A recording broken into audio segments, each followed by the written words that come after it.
बाकी सब लोग प्लीज स्टेज से नीचे हो जाइए, यहाँ से सब लोग, बाकी लोग आप सब लोग स्टेज से प्लीज नीचे हो जाइए। आई रिक्वेस्ट एवरीवन, सभी लोग प्लीज स्टेज से नीचे हो जाइए। ये देखिए सुपरस्टार खेसारी यादव पवन भैया की माँ से मिल रहे हैं, मिल के बात कर रहे हैं।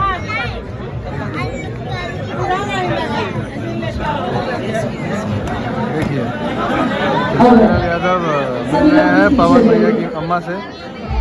बहुत ही सुनहरा पल देखकर बहुत अच्छा लगा। और दोनों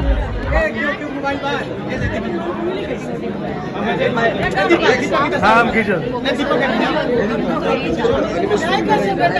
मैंने दीपक दिया था, दीपक अरे हम हैं एक पर आओ इधर, दीपक तो इधर आओ। मेरे साथ आओ ये पगली गना से लड़ जाता है। ये दीपक नहीं खुद का है ऐसे कुछ नहीं।